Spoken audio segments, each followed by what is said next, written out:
maanta halkan waxaan isugu nimi oo shirka jiraad ugu qabanaynaa oo magaalada aan uga soo baxnay anagoo ah gobolka Nugaal gaar ahaan caasimadda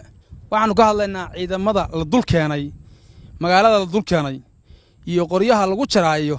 garaashada lagu saarayo inaanu ka hadalno nimayo waxa la yiri balada ninkii raba boodka qoryo ka jibsada waxa loo dan leeyahay waa maxastayada iyo carruurahayaga baa loo dan leeyahay inaanu ka istaagno waa waxna qabta weeye iyadaana u soo baxnay kana istaagno cod dheer iyo cod go'an waxaan ku leenahay hadaan laga waatoobin oo arinta aan dib looga joogsan wixii ka dhaca iyo wixii meesha ka soo baxa ciddii hawsha samaysay baa mas'uuliyadda qaadaysa annagu hadda baaq baan halkan ka soo jeedinaynaa daan saraakiisha iyo shacabka iyo ciidanka kulli aanu nahay baaqan ka soo jeedinaa wax way arinta laga waatamo magaalada qoryo lagu jarayaa gabarida garaashada qoryo lagu saarayaa lagu rakibayaa kuwa hadda la dul keenay marka waxaan leenahay gobolka waxyaalaha kan amni xumada keenaya iyo nidaamkan la wado halaga joogsada hadii kale aysan hayn waxa loo dan leeyahay waa annaga waxa lagu raadinayana waa annaga waxa lagu doonayaa waa annaga waxa lagu raadinayana waa annaga annaguna waa ka istaagaynaa aw la diyaar baan u nahay magaalada waxaan sheegayaa cidda gobolka Nugaal ay qusayso meel kasta ay joogaan inay arinta ka diyaar garoobaan haday hawd jiraan haday yax jiraan haday Nugaal jiraan haday caduun jiraan haday meel kasta ay joogaan inay ka diyaar garoobaan kana istaagaan waxa gobolka lagu sameeyo oo la shaqo-shaqeynayo shaqo-shaqeyntaas hadaba wax rag lagu doonayo hal ogaado wax rag lagu doonayo inay tahay aysan ahayn wax dana gaaray siyaasadda aysan ahayn waa wax dad gaar lagu doonayo Raxmaan Raxiim awluhu horta marka ugu horeysa Ilaahay baa mahad leh inta markaan ka soo laabto waxa aan halkan ugu soo baxnay oo magaalada uga soo baxnay arrimo indhaweed aanu maqlaynay shaqo-shaqeynteeda iyo sharqinteeda ana u kuurgalay oo micnihii gawaari in la jarayo in waxa weeye diyaar gadow badan aanu dareenay sida la aligeed waxaan qabatay inaanu istifaacno hadii aanu nahay dhalinyarada gobolka Nugaal ama saraakiisha waxgaradka aqoon-yahanada cid walba ay qusayso waxaan u sheegaynaa in ay dad ay raadinayaan in magaalada tan ay khalkhal galiyaan magaaladan waa caasimadii Puntland amnigeeda inaan u hadalna annaga ma ahan dawlad baa u hadasha amnigeeda laakiin waxaan noo muuqatay hadaanu nahay deegaanka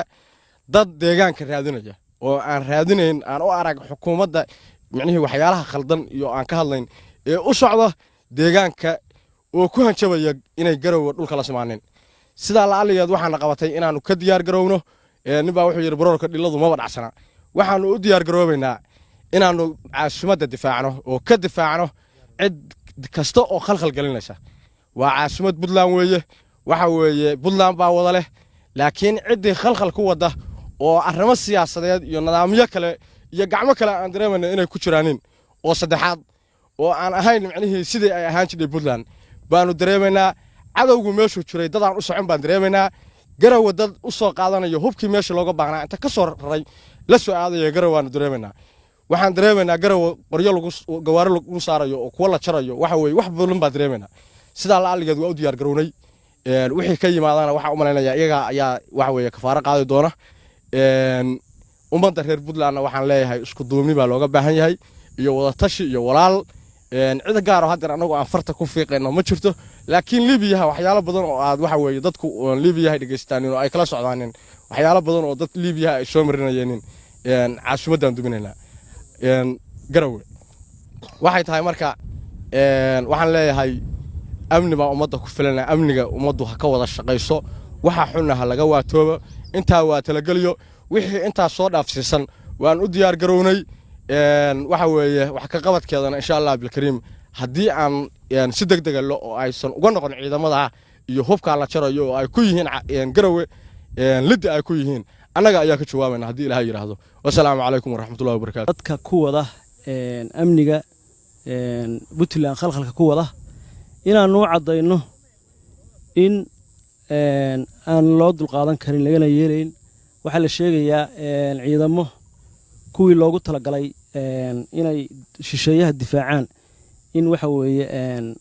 magaranaysa dib loo soo celiyay oo ay magaalada hadda meel ka mid laga sheegay inay yimaadeen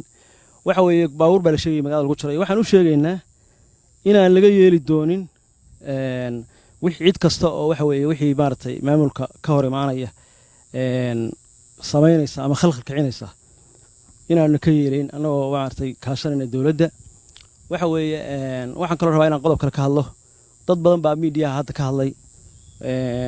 oo ka hadlayay arrintii hadda taagnayd oo madaxweynaha iyo madaxweyne ku-xigeenka isqabadkooda ahayd waxa weeye ma aha waxaani aniga say hadda ila muuqato dhulbaanta tol baan nahay anagu waa dad walaalahay tol baan nahay waxa weeye mala kala dhamaanayno laakiinse dadka waxa weeye fikirka khaldan ku shaqaynaya ama gacmo shisheeye ay ku jiraniin waxa ay wadaaniin ma yeelayno si fiican baan u garanaynaa wixii Soomaaliland la shaqaynaya waa fahansanahay waa garanaynaa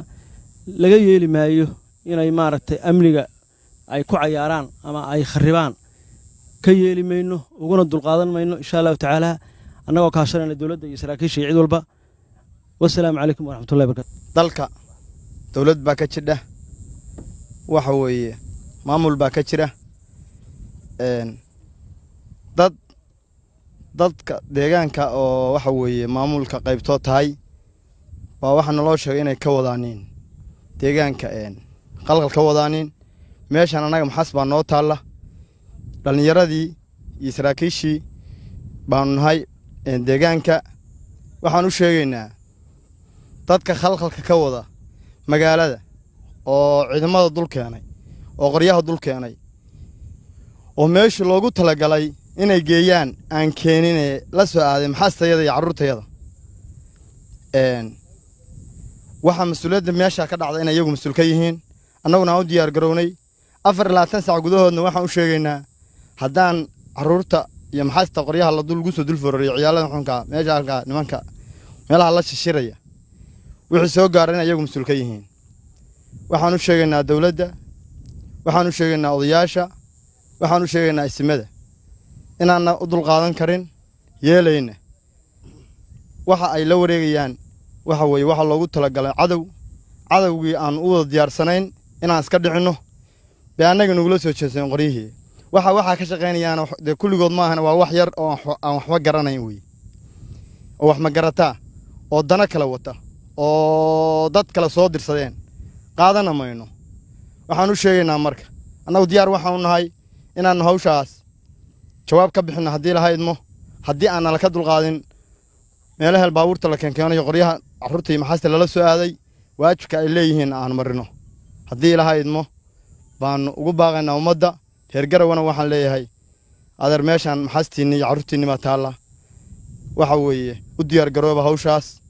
sidaad guryihiinni weeye waxa weeye waxa lagu faanayo la leeyahay waa la burburinayaa hadda ninka gurigiisa la burburin karo waa la ogaan doonaa haddii lahaydmo ninkii maxastiisa xabada la dhix karana waa la ogaanayaa laakiin waxaan u sheegaynaa aan been ahayn sida ugu dhaqsiyaha badan haddii lahaydmo inaan jawaab uga bixinayno bismillaahi raxmaani raxiim